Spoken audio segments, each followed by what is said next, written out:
ನೋಡಿ, ಜಾತಿ ನಿಂದನೆ ಕೇಸ್ನಲ್ಲಿ ಶಾಸಕ ಮುನಿರತ್ನ ಬಂಧನ ಆಗಿದೆ. ಇವತ್ತು ಈ ಒಂದು ಕಸ್ಟಡಿಯ ಅಂತ್ಯವಾಗುತ್ತೆ. ಹೀಗಾಗಿ ಇವತ್ತು ಕೋರ್ಟ್ಗೆ ಹಾಜರುಪಡಿಸಲಾಗುತ್ತೆ. ಇವತ್ತು ನ್ಯಾಯಾಧೀಶರ ಮುಂದೆ ಮುನಿರತ್ನ ಹಾಜರುಪಡಿಸುತ್ತಾರೆ. ಕಳೆದ 2 ದಿನಗಳಿಂದ ಕೂಡ ಪೊಲೀಸ್ ಕಸ್ಟಡಿಯಲ್ಲಿದ್ದಾರೆ ಮುನಿರತ್ನ ಈ ಕಸ್ಟಡಿ ಅಂತ್ಯವಾಗುತ್ತೆ. ಹಾಗಾಗಿ ಇವತ್ತು ಕೋರ್ಟ್ ಮುಂದೆ ಹಾಜರುಪಡಿಸುತ್ತಾರೆ. ಈ 2-3 ದಿನಗಳಲ್ಲಿ ನಡೆದಂತಹ ತನಿಖೆಯಲ್ಲಿ ಏನೆಲ್ಲ ಅಂಶಗಳು ಅವರಿಗೆ ಗೊತ್ತಾಗಿದೆ, ತನಿಖೆ ಸಂದರ್ಭದಲ್ಲಿ ಅದೆಲ್ಲದ್ರ ಬಗ್ಗೆ ಕೂಡ ಇವತ್ತು ನ್ಯಾಯಾಧೀಶರ ಎದುರು ಹೇಳ್ತಾರೆ. ಶೇಷಾದ್ರಿಪುರಂ ಎಸಿಪಿ ಪ್ರಕಾಶ್ ನೇತೃತ್ವದಲ್ಲಿ ನಡೆದಿರುವಂತಹ ತನಿಖೆ ನಿನ್ನೆ ಕೂಡ ನಿರಂತರವಾಗಿ 3 ಗಂಟೆಗಳ ಕಾಲ ತನಿಖೆ ನಡೆಸಿದ್ರು. ನಿನ್ನೆ ವಿಚಾರಣೆ ನಡೆಸಿ ಕೆಲವೊಂದು ಹೇಳಿಕೆಗಳನ್ನ ದಾಖಲುಪಡಿಸಿಕೊಂಡಿದ್ದಾರೆ. ಈಗಾಗಲೇ ಮುನಿರತ್ನ ವಾಯ್ಸ್ ಸ್ಯಾಂಪಲ್ ಕೂಡ ನಿನ್ನೆ FSL ತಂಡ ಬಂದು ವಾಯ್ಸ್ ಸ್ಯಾಂಪಲ್ ಅನ್ನ ತೆಗೆದುಕೊಂಡು ಹೋಗಿದೆ. ರಿಪೋರ್ಟ್ ನಲ್ಲಿ ವಾಯ್ಸ್ ಮ್ಯಾಚ್ ಆಯ್ತು ಅಂದ್ರೆ ಮಾತ್ರ ಮುನಿರತ್ನಗೆ ಕಾನೂನು ಸಂಕಷ್ಟ ತಪ್ಪಿದ್ದಲ್ಲ. ಒಂದಲ್ಲ ಎರಡಲ್ಲ, ಅದೆಷ್ಟು ಸೆಕ್ಷನ್ಗಳು ಅಟ್ರಾಕ್ಟ್ ಆಗ್ತವೆ ಅಂತ ಹೇಳೋದಕ್ಕಾಗಲ್ಲ. ಜೀವ ಬೆದರಿಕೆ, ಜಾತಿ ನಿಂದನೆ, ಹೆಣ್ಣು ಮಕ್ಕಳ ಬಗ್ಗೆ ಅವಮಾನ ಪಡಿಸಿರುವಂಥದ್ದು, ಒಕ್ಕಲಿಗ ದಲಿತ ಎರಡೂ ಸಮುದಾಯದ ಹೆಣ್ಣು ಮಕ್ಕಳ ಬಗ್ಗೆ ಕೆಟ್ಟದಾಗಿ ಮಾತನಾಡಿರೋದು, ಲಂಚ, ಸುಲಿಗೆ, ಇವೆಲ್ಲವೂ ಕೂಡ ಗಂಭೀರ ಆರೋಪಗಳು ಮುನಿರತ್ನ ವಿರುದ್ಧ ಕೇಳಿ ಬಂದಿರುವಂಥದ್ದು. ಈಗಾಗಲೇ ನಿನ್ನೆ FSL ಟೀಮ್ನಿಂದ ಬಂದು ವಾಯ್ಸ್ ಸ್ಯಾಂಪಲ್ ಅನ್ನ ಪಡೆದುಕೊಂಡು ಹೋಗಿದ್ದಾರೆ. ಯಾಕೆಂದ್ರೆ ಈ ಆಡಿಯೋದಲ್ಲಿರೋದು ನನ್ನ ವಾಯ್ಸ್ ಅಲ್ವೇ ಇಲ್ಲ, 4 ತಿಂಗಳ ಹಿಂದಿನ ಆಡಿಯೋ ಇದು, ನನಗೂ ಇದಕ್ಕೂ ಸಂಬಂಧ ಇಲ್ಲ, ಇದೇನೋ ಗಿಮಿಕ್ ಮಾಡಿದ್ದಾರೆ, ರಾಜಕೀಯ ಷಡ್ಯಂತ್ರ ಇದು, ನನ್ನ ರಾಜಕೀಯ ಜೀವನ ಮುಗಿಸೋದಕ್ಕೆ ಅಂತ ಈ ರೀತಿ ಪಿತೂರಿ ಮಾಡ್ತಿದ್ದಾರೆ ಅಂತ ಮುನಿರತ್ನ ತನಿಖೆ ಸಂದರ್ಭದಲ್ಲೂ ಕೂಡ ಇದೇ ಮಾತನಾಡಿದ್ದಾರಂತೆ. ಅಷ್ಟೇ ಅಲ್ಲ, ಪೊಲೀಸರಿಗೆ ಪ್ರಶ್ನೆ ಮಾಡಿದ್ರಂತೆ ನಿನ್ನೆ, ಇದನ್ನೆಲ್ಲ ಯಾರು ಮಾಡಿಸ್ತಿದ್ದಾರೆ ಅನ್ನೋದು ನಿಮ್ಗೆ ಗೊತ್ತಿಲ್ವಾ? ಮುಡಾ ಕೇಸ್ ಡೈವರ್ಟ್ ಮಾಡೋದಕ್ಕೆ ಅಂತ ಇಷ್ಟೆಲ್ಲ ಮಾಡ್ತಿದ್ದಾರೆ, ನನ್ನ ವಿರುದ್ಧ ಷಡ್ಯಂತ್ರ ಇದು, ನಿಮಗೆ ಗೊತ್ತಿಲ್ವಾ ಇದನ್ನೆಲ್ಲ ಯಾರು ಮಾಡಿಸ್ತಿದ್ದಾರೆ ಅಂತ ಪೊಲೀಸರಿಗೆ ಪ್ರಶ್ನೆ ಮಾಡಿದ್ರಂತೆ. ಸದ್ಯಕ್ಕೀಗ ಅವರ ವಾಯ್ಸ್ ಸ್ಯಾಂಪಲ್ ಕೂಡ FSL ಟೀಮ್ ತೆಗೆದುಕೊಂಡು ಹೋಗಿದೆ.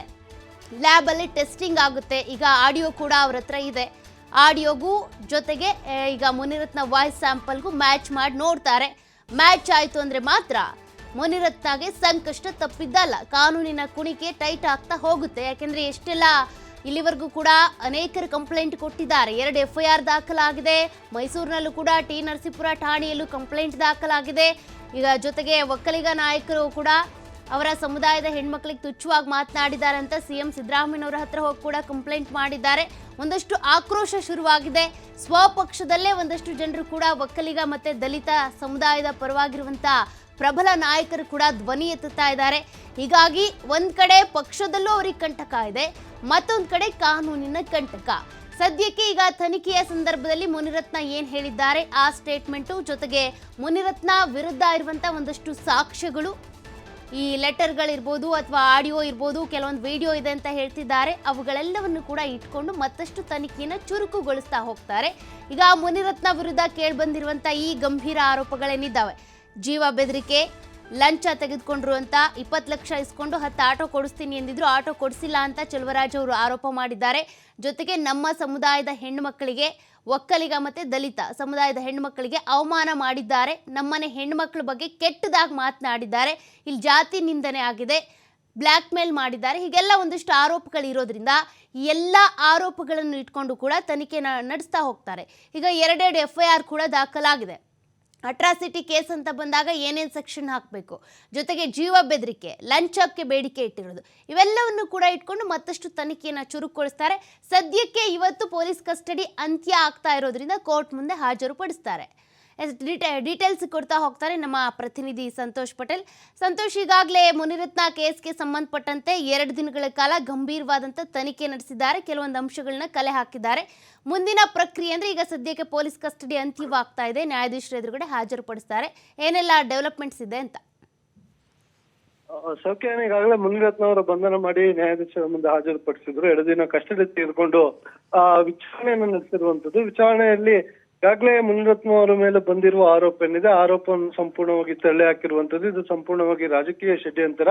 ಇದರಿಂದ ರಾಜಕಾರಣಿಗಳು ನಿಂತು ಈ ರೀತಿಯಾಗಿ ಮಾಡ್ತಾ ಇರುವಂತದ್ದು. ಯಾವುದೇ ಇದರಲ್ಲೂ ನನ್ನ ಕಿವಾಡ ಇಲ್ಲ. ಸೊ ನಾನು ಆತನನ್ನ ಭೇಟಿಯೇನೇ ಆಗಿಲ್ಲ, ದೂರದವರನ್ನ ಭೇಟಿಯಾಗಿದೆ.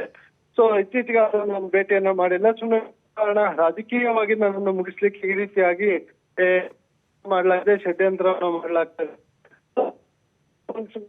ಆಡಿಯೋ ಇದು ನನಗೂ ಯಾವುದೇ ಅಂತೇಳಿ ತನಿಖೆ ವೇಳೆಯಲ್ಲಿ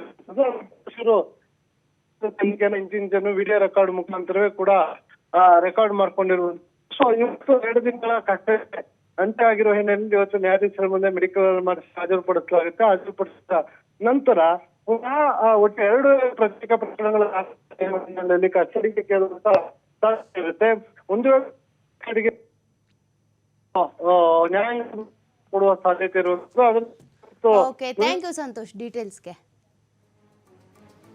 ಎಸ್, ಮುನಿರತ್ನ ವಿರುದ್ಧ ಈಗ 2 FIR ದಾಖಲಾಗಿದೆ. ಜೊತೆಗೆ ಈ ಪೊಲೀಸ್ ಕಸ್ಟಡಿ ಕೂಡ ಅಂತ್ಯವಾಗ್ತಾ ಇರೋದ್ರಿಂದ ಇವತ್ತು ನ್ಯಾಯಾಧೀಶರ ಎದುರುಗಡೆ ಹಾಜರುಪಡಿಸ್ತಾರೆ. ಅದಾದ ಬಳಿಕ ನ್ಯಾಯಾಧೀಶರು ಏನು ಹೇಳ್ತಾರೆ, ಎಷ್ಟು ದಿನಗಳ ಕಾಲ ಮತ್ತೆ ಕಸ್ಟಡಿ ಕೊಡ್ತಾರೆ. ಈಗ ತನಿಖೆಗೆ ಸಂಬಂಧಪಟ್ಟಂತೆ ನೋಡೋದಾದ್ರೆ ಶಾಸಕ ಮುನಿರತ್ನ ಯಾವುದೇ ರೀತಿಯಾಗಿ ಸಹಕಾರ ನೀಡಿಲ್ಲ ಅಂತ ತನಿಖಾಧಿಕಾರಿಗಳು ಆರೋಪ ಮಾಡ್ತಿದ್ದಾರೆ. ಏನು ಪ್ರಶ್ನೆ ಕೇಳಿದ್ರು ಕೂಡ ಅದಕ್ಕೆ ಉಲ್ಟವಾಗಿ ಉತ್ತರಿಸ್ತಾ ಇದ್ದಾರೆ. ಜೊತೆಗೆ ಯಾವ ಪ್ರಶ್ನೆಗಳಿಗೂ ಉತ್ತರವನ್ನ ಕೊಡ್ತಾ ಇಲ್ಲ, ನಂದೇನು ತಪ್ಪಿಲ್ಲ ಅಂತಿದ್ದಾರೆ. ಹಾಗಾಗಿ ಇಲ್ಲಿ ಏನು ಮಾಹಿತಿ ಸಿಗ್ತಾ ಇಲ್ಲ ಮುನಿರತ್ನ ಇಂದ ಅಂತ ಗಂಭೀರ ಆರೋಪ ಕೂಡ ತನಿಖಾಧಿಕಾರಿಗಳು ಮಾಡ್ತಿರುವಂಥದ್ದು.